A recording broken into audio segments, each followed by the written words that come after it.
પછી તમારા મા બાપ ગમે તેવા હોય, તમારું હારું ગાતા હોય કે ના ગાતા હોય, તમારું હારું બોલતા હોય કે ના બોલતા હોય, પણ છતાંય તમે કદાચ પુરુષ તરીકે તમારું કર્તવ્ય મા બાપની સેવા કરવી અને એમનું ભરણ પોષણ કરવું એ તમારી જવાબદારી છે. ભલે મા બાપ ગમે તેવું બોલે ને એની બાજુ ના જોતા ઉપર બેઠેલા મા બાપ ને જોજો, એ તમારો હિસાબ કરશે. આ જમાનો આવો છે, તમને કોઈ જસ નહીં હાલે. તમે ગમે તેટલા હારા કદાચ રહેશો ને, 4 ભાઈ હશો ને 4 માંથી તમે એકલા જ તે મા બાપ ની સેવા કરતા છો, મા બાપ નું ભલું વિચારતા છો ને, એ જ મા બાપ તમારું બહાર જઈ અને તમારું જ ખોટું ગાતા હશે. આજનો જમાનો એવો છે, આજની માયા એવી છે, તમને જસ નહીં હાલે એટલે તમે દુખી થાઓ કે આરું આટલું બધું એના હાથર કરું છું, મને થોડી મને જસ નહીં હાલતા, મારી ખોટી વાતો કરે છે. પણ આ બધું વાપરતા નહીં ગોડાઓ, આ બધી માયા, આ બધી રચાવ.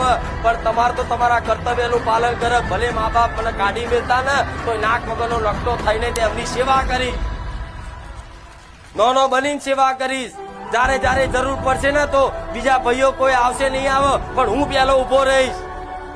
ભલે તમારા જોડે પૈસા ના હોય ને તો મારા જેવી માતાને પ્રાર્થના કરજો, તમારા બેંકના ખાતામાં ના નાખ્યાલો મને મેળવીને કહેજો. એ રીતે પરિવારનું ભરણ પોષણ કરવાનું એ તમારી જવાબદારી છે.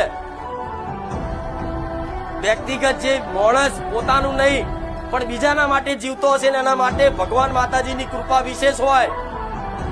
જે વ્યક્તિ પોતાનું વ્યક્તિગત નહીં પણ બીજાના માટે જે જીવતો હશે ને સમાજમાં, પરિવારમાં, એના દેવી શક્તિ ભગવાનની કૃપા થાય. અને એવી અઢળક કૃપા થાય ને કે તમને માધ્યમ રાખી તમારી માં તમારા પરિવારનું નહીં, તમારા કુટુંબનું નહીં, છેક સમાજ સુધી તમારો ડંકો વગાડી દે.